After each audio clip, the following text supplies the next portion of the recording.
Alors, l'ange vient de consoler Marie, de parler à Marie pour qu'elle ne soit pas paniquée, elle ne soit pas vraiment troublante. Donc, l'ange voulait que Marie écoute la parole de Dieu, Marie observe la parole de Dieu, Marie marche avec la parole de Dieu, Marie comprend la parole de Dieu, Marie comprend que c'est Dieu qui envoyait l'ange pour nous parler.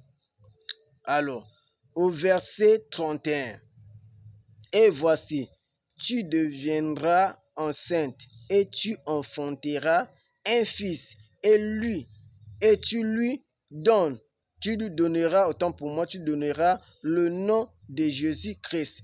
Alors, la question que je voulais poser aux gens ici, le nom de Jésus, ce n'est pas les hommes parce qu'on a commencé par là.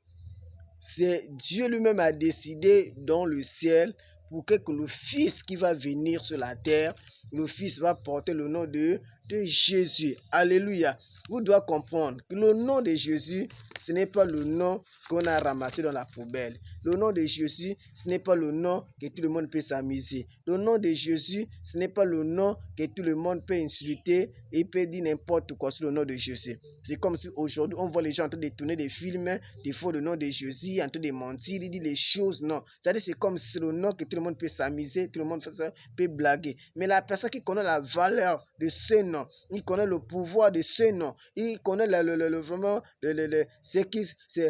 ce qui signifie le nom de Jésus.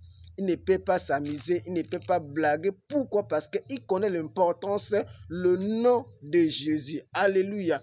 Vous savez, le nom de Jésus, c'est le nom qui a tout. C'est le nom qui gère. C'est le nom qui a le pouvoir. C'est le nom qui détruit. C'est le nom qui fait toutes choses. Alléluia. Le nom et le pouvoir. Parce qu'au moment qu'on donne le nom aussi à l'enfant, aussi à des certains noms qui a d'influence. Chaque nom a d'influence. Chaque nom a de pouvoir. Je vais prendre l'exemple de moi-même personnellement. Ma mère, au moment qu'elle tombe enceinte, de temps en temps, elle fait seulement des filles. Mais mon grand-père, côté maternel, mon grand-père vient parler à ma mère. Il dit, ah, Madeleine, je ne comprends pas. Tous les jours, quand tu tombes enceinte, on n'a jamais vu un garçon.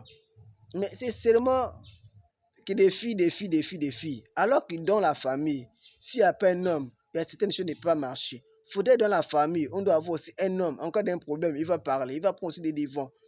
Parce que c'est lui le chef. Malgré que sa taille, malgré comment, tu dois tomber enceinte. Mais quand tu vas tomber enceinte, il faudrait que la grossesse que tu vas avoir, que la grossesse là, que l'enfant qui va venir là, ce n'est pas une fille, c'est un homme. Vous voyez la parole? Alléluia. Alors pendant ce temps que ma mère elle a perdu, c'est que les maris qu'elle avait avant. Parce qu'il ne suit pas l'enfant qui est de même père avec mes sœurs, non. Alors, mon père, au moment qu'elle a perdu aussi sa femme, elles savent me décider. Alors, mon père aussi vient sur le chemin de ma mère. Voilà qu'ils sont acceptés de vivre ensemble. Pendant ce temps, la grossesse est rentrée. Alors, elle est en train de dire, ah, comme mon oncle a déjà parlé, on attend la volonté de Dieu. C'est Dieu qui donne les enfants. Si Dieu me donne une fille, gloire à Dieu. Si Dieu me donne aussi un garçon, gloire à Dieu. Donc, elle n'attendait pas que, seulement dans la vision, elle attendait seulement que n'importe sexe elle va avoir, c'est là qu'elle va gérer, elle va accepter. Vous-même, vous connaissez, vous, en tant que vous, nos mamans. Beaucoup de mamans, quand ils font une fille, il y a des cris de joie, parce qu'ils voient la richesse, ils voient beaucoup de choses. Mais quand on dit c'est un garçon, ils commencent à penser beaucoup. Ah, les garçons sont des bandits, ce sont des gens qui fument, ce sont des gens qui ont l'argent. Il va s'occuper de sa femme, de sa famille, il ne peut pas encore penser à moi. C'est ça, je vais nous faire des paroles bizarres, des paroles de malédiction. Mais alors que des enfants qui sont la bénédiction, vous savez que Jésus était la bénédiction pour Marie, pour Joseph, pour tout le monde entier. Alléluia. Alors, pendant ce temps que ma mère est tombée enceinte, le jour qu'elle est enfantée, alors voilà que l'enfant qui vit dans ce monde, sur moi, au côté venu qui sont en face de vous. Mais qui a libéré la parole? C'est mon grand-père qui a libéré la parole. Tout le monde était content. Oh, vraiment, oh, Dieu soit loué. Ah, c'est vrai. Vraiment. tonton a bien parlé, oh grand-père a bien parlé. Ça dit tout le monde était en train d'acclamer. Aujourd'hui, je suis là. Je suis le fils unique du côté paternel. Et je suis le fils unique du côté maternel. Donc, ça dit que je suis enfant de grâce. C'est ça au moment que ma mère a regardé. Ma mère a regardé qu'il a cherché l'enfant peut-être depuis longtemps. Il voit seulement des filles. Il fallait qu'on me donne le nom de Vénon. Je reviens d'où? C'est-à-dire une parole qui était libérée par un individu qui ne connaît pas le Seigneur. Il était un pécheur, mais c'est-à-dire il a pris le temps de déclarer les paroles de foi, de déclarer des paroles qui aujourd'hui a produit quelque chose en face de vous, qui est en train de vous bénir. Non, je suis le fruit de la bénédiction de la parole de quelqu'un. Mais si aujourd'hui que j'ai le pouvoir de vous parler, alors que je suis l'enfant qui est venu par le péché, parce que mon père et ma mère sont tombés dans le péché. Aujourd'hui que l'enfant de péché est en train de vous bénir, combien de fois que l'enfant qui revient du ciel par Dieu lui-même qui a mis dans le ventre de Marie, est-ce que la personne sera le même niveau que nous, les mêmes capacités que nous? Donc ça dit que dans le nom de Jésus, c'est le nom qui a le pouvoir. Alléluia. Donc ça dit que le nom, c'est le nom qui revient du ciel. C'est le ciel de Dieu qui est le nom, qui a la puissance, qui a la capacité de faire des grandes choses dans nos vies, dans notre existence. C'est le nom de Jésus de Nazareth. Vous savez que quand on envoie quelqu'un, quand on utilise la personne, si que l'État a déjà décidé de positionner la personne, malgré toutes les capacités, tous les manquements que la personne a, mais c'est-à-dire qu'à cause du titre que la personne a reçu.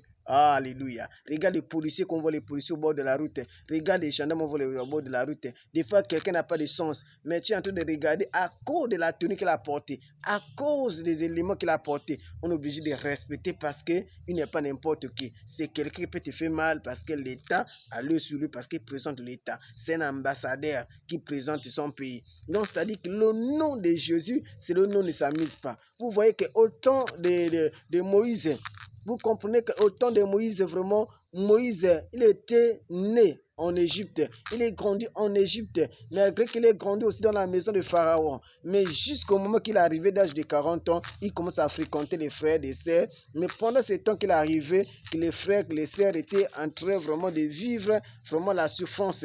Et avec un Égyptien qui est en train de bâtonner son frère israélite, il était obligé de prendre la part de son frère, il a tué un Égyptien. Et la parole est partie jusqu'à la maison de Pharaon. Et on a en train de chercher alors que Moïse a déjà enterré la personne. Mais jusqu'au jour que les frères ont en train de discuter, qu'il fallait qu'il vienne donner des conseils. Vous pouvez lire dans Actes des Apôtres, chapitre 7, verset 22. Vous pouvez continuer à lire. Vous voyez que cet événement qui était passé. Alors, bien aimé, que la Bible nous fait comprendre que pendant ce temps, Moïse a donné les conseils. Et alors, il fallait que l'autre vienne parler. Qui t'a donné le pouvoir de nous juger ici? Qui t'a donné la capacité? Nous n'est pas encore établi le juge. Alors, on ne savait pas que Dieu l'avait établi le juge parce qu'il avait les yeux, des yeux physiques. Il avait des yeux qui avaient des écailles. S'il avait des yeux spirituels, la spiritualité c'était en lui, voulait comprendre que Moïse n'est pas n'importe qui, c'est quelqu'un que Dieu a choisi pour nous délivrer, c'est quelqu'un que Dieu a regardé parmi nous les humains, c'est lui le seul que Dieu a donné le pouvoir. Vous voyez que Moïse, après partir, il a fait combien de temps hors d'Égypte. Il commençait à devenir un berger quelque part de Jéthro, pour aller gérer les moutons de Jéthro parce qu'il ne voulait pas retourner encore. Il a tourné la fille de Jéthro, vraiment Séphora, parce qu'il ne voulait pas retourner. Mais quand Dieu a compris toujours le peuple en train de pleurer, il a envoyé encore le peuple, il a envoyé comme Moïse, va délivrer mon peuple. Alors quand Moïse est arrivé, malgré que Pharaon connaît que la capacité qu'il avait reçue, ne sait pas quel est le fétiche qu'il avait reçu, mais il voulait mépriser Moïse parce qu'il croyait que Moïse était toujours comme Moïse qui était en Égypte. Mais Moïse est devenu Moïse puissant plus que lui. Et Moïse avait le bâton. Quand le Moïse vraiment parle que le bâton agit dans beaucoup de sens. Vous voyez que Dieu envoie quelqu'un le pouvoir. Et Moïse a dominé sur l'Égyptien. Moïse a prouvé que c'est un Dieu qui m'a envoyé. Alors, suite au temps de Moïse, si que le bâton de Moïse est vraiment devenu un serpent, a avalé le serpent de Pharaon, le bâton de Moïse a fait des merveilles, que l'eau au niveau de l'Égypte, l'eau est devenue vraiment rouge, le sang, que le poisson, que les gens mouraient. Il a parlé que la mer rouge était vraiment divisée en 2 ans passés en sec. Combien de fois que le nom plus fort que le nom de Jésus de Nazareth? Alléluia.